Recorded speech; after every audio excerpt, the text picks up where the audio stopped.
신약의 탄생. 신약은 어떻게 암, 알츠하이머병, 노화, 감염병에 도전하는가? 세상을 바꾸는 약, 세상을 치료하는 사람들. 코로나19 팬데믹이 전 세계를 병들게 하는 지금, 우리는 그 어느 때보다 새로운 치료약과 백신의 필요성을 실감하고 있다. 그동안 우리는 너무 쉽게 약을 구할 수 있었기 때문에 이런 약들이 인류의 삶을 얼마나 변화시켰는지 망각하고 살았다. 치료약이 없었다면 인류의 평균 수명은 이렇게까지 늘어나지 못했을 것이며, 백신이 없었다면 우리는 전염병의 공포로 인해 여러 나라를 자유롭게 오가지 못했을 것이다.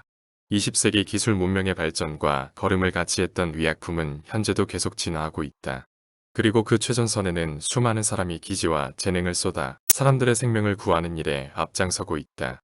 신약은 어떻게 만들어지고 앞으로 어떤 과제들이 남아있나? 암, 알츠하이머병, 감염병 등 아직 정복되지 못한 질병들을 치료하기 위해서는 어떤 시도들이 이루어지고 있는가? 유한양행 신사업 개발팀을 이끌며 한국의 제약 기술을 해외로 수출하는 일을 진행하는 윤태진 박사가 약물의 최신 개발 현장에서 일어나는 혁신들을 살펴보며 신약 개발의 미래를 가늠해 볼 수 있는 중요한 변화들을 이야기한다.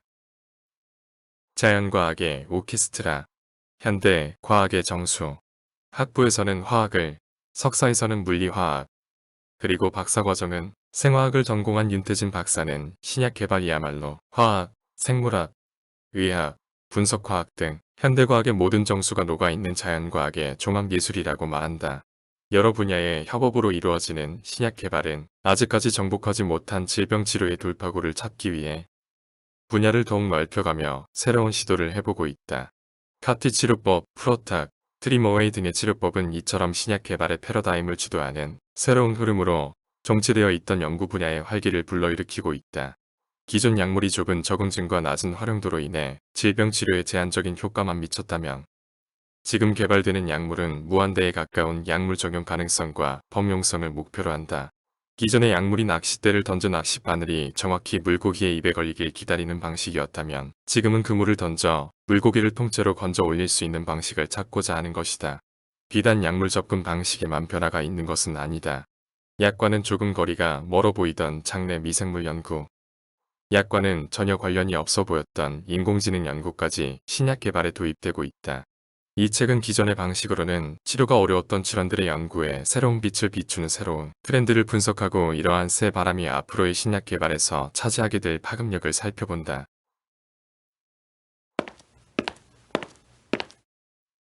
신약은 어떻게 암, 알츠하이머, 면역계 질환에 도전하는가? 1980년대를 돌아보면 암은 사람들에게 죽음의 공포심을 일으키는 대표적인 질병이었다.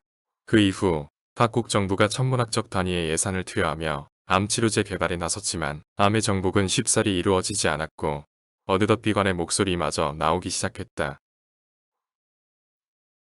알츠하이머병과 면역질환 또한 당초의 예상과는 달리 난관에 부딪혔고 여전히 많은 사람을 괴롭히는 질병으로 남아있다. 비록 의학은 지난 100년간 눈부신 성과를 이루었으나 어떤 분야에선 유독 맥을 추지 못한다.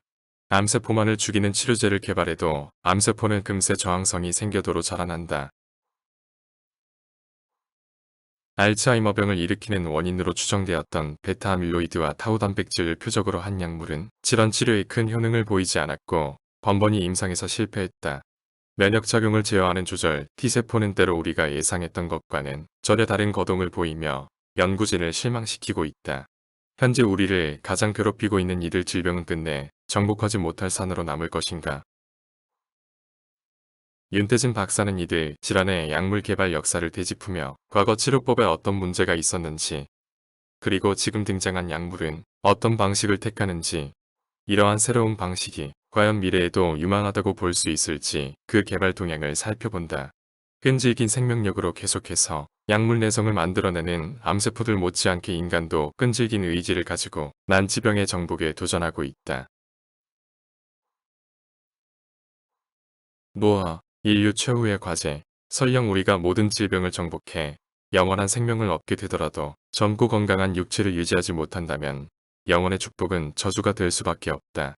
최근 100년간 의학계의 엄청난 발전으로 인류의 평균 수명도 증가함에 따라 이제 노화는 자연스러운 현상이 아니라 우리가 극복해야 할 질병으로 인식되고 있다. 인간은 왜 늙는가? 어떻게 예방할 수 있는가?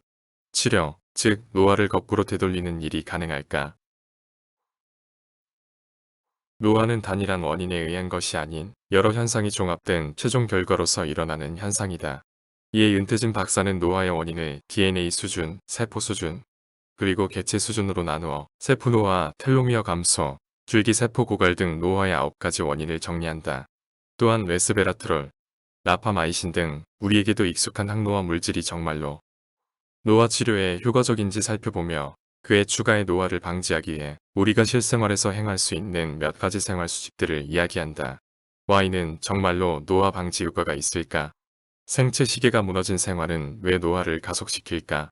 이처럼 노화의 여러 특징을 종합해서 살펴볼 때 노화의 양상과 원인, 그리고 그 치료법에 대한 면밀한 판단이 가능해질 것이다. 더 건강한 삶을 위해 약은 병을 치료하는 것뿐만 아니라 일상의 건강함을 유지하는 데도 기여한다.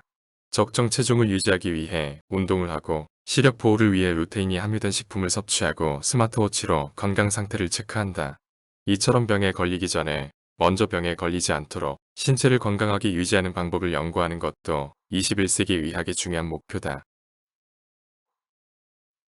이런 관점에서 여기서는 운동의 여러 효과들, 비만과 건강의 상관관계, 노안의 원인과 극복 방법 등을 이야기하며 마지막으로 정밀의료와 스마트 치료, 바이오마커 등 가까운 미래 제약 바이오 산업을 지배하게 될 여러 개념들을 살펴본다.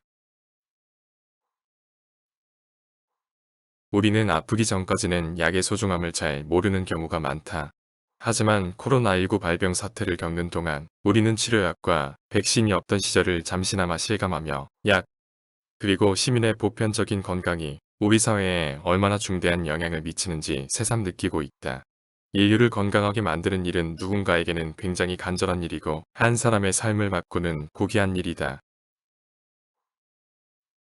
연구자들도 이러한 사실을 알고 있기 때문에 누구보다도 치열하게 의료 전선에서 일하고 있다. 이들의 노고에 감사하며 신약이 만들어갈 미래를 다 같이 기대해보자.